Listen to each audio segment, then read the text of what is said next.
اللہ کے محبوب علیہ الصلوۃ والسلام نے ایک بڑی خوبصورت بات ارشاد فرمائی، ذرا سنیے اور اس کا لطف لیجئے، اور حضور کے دیے گئے اس وعدے پہ دل کے قرار کا سامان کیجئے۔ اللہ کے محبوب علیہ السلام نے ارشاد فرمایا کہ من یکفر لی اللہ یسأل الناس شیئا،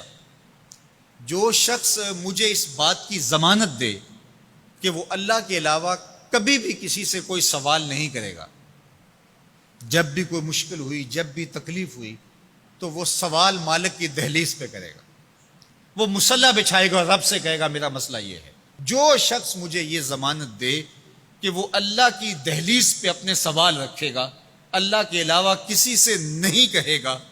اللہ کے محبوب فرماتے ہیں اتکفل لہ بالجنہ، میں اس کو جنت کی ضمانت دیتا ہوں۔ اور یہ روایت حضرت ثوبان رضی اللہ تعالی عنہ سے مروی ہے۔ حضرت ثوبان نے جب حضور سے یہ فرمان سنا تو انہوں نے کہا حضور میں ضمانت دیتا ہوں، میں زندگی بھر اللہ کے علاوہ کسی سے سوال نہیں کروں گا۔ اور صحابہ نے پھر اس پہ عمل کر کے دکھایا۔ صحابی کا کوڑا گرتا ہے اور وہ بھی گھوڑے سے نیچے اتر کے خود اٹھاتا ہے، کہا جاتا ہے جناب آپ نے کہہ دیا ہوتا ہم اٹھا کے دے دیتے، کہا ہاں نہیں، ہم نے حضور سے عہد کیا تھا کہ اللہ کے علاوہ کسی سے سوال نہیں کریں گے۔ تو انہوں نے اتنا لحاظ رکھا اور اپنے وعدے کی پاسداری اس انداز سے بھی کی۔ تو یہ ہے وہ دولت جو کسی بندے کو اللہ صالح اعمال کے نتیجے میں عطا کرتا ہے۔ حضرت حسن بصری رضی اللہ تعالیٰ عنہ فرماتے ہیں کہ یہ کسی شخص کا ضعیف یقین ہے کہ جو اس کے پاس موجود ہے اس پر اس کو اعتماد ہے،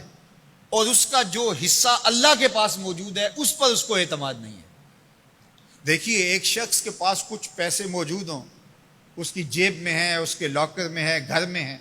اور ایک وہ اس کا مال ہے جو بینک میں پڑا ہوا ہے، تو جس طرح وہ اپنے ہاتھ میں موجود پیسوں پر مطمئن ہوتا ہے، بینک میں پڑے ہوئے پیسوں پر بھی ایسے ہی مطمئن ہوتا ہے، کہتا ہے وہ بھی میرے ہی ہیں۔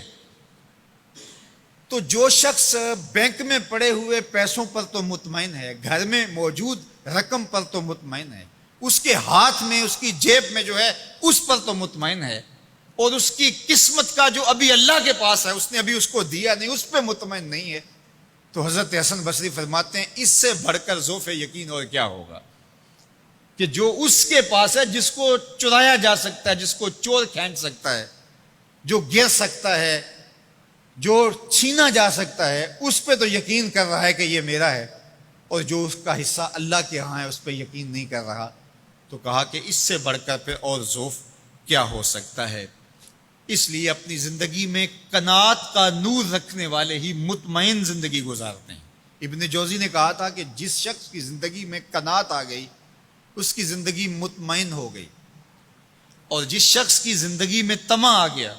اس کی زندگی گھٹن کا شکار ہوگی، اذیت کا شکار ہوگی۔ حضرت سہل بن سعد الساعدی رضی اللہ تعالی عنہ سے یہ روایت مروی ہے کہ ایک شخص حضور کی خدمت میں آیا اور اس نے حضور سے ایک عجیب سوال کیا۔ اس نے کہا حضور مجھے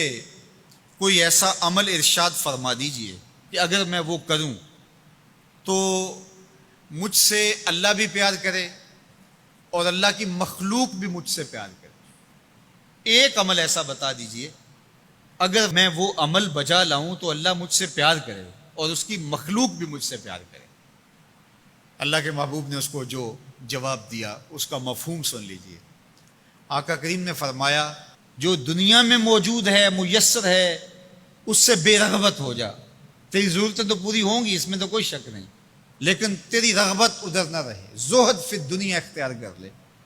تو تجھ سے اللہ پیار کرے گا کہ یہ بندہ دنیا میں رہ کے بھی دنیا کا نہیں میرا ہے۔ اور جو لوگوں کے پاس ہے ان سے بے نیاز ہو جا تو لوگ تجھ سے پیار کریں گے، اور اگر تو لوگوں کی جیبوں پہ نظر رکھے گا اور لوگوں کی دولت میں، ان کے مال میں تجھے رغبت ہوگی تو فرمایا کہ پھر لوگ تجھ سے دور ہٹ جائیں گے۔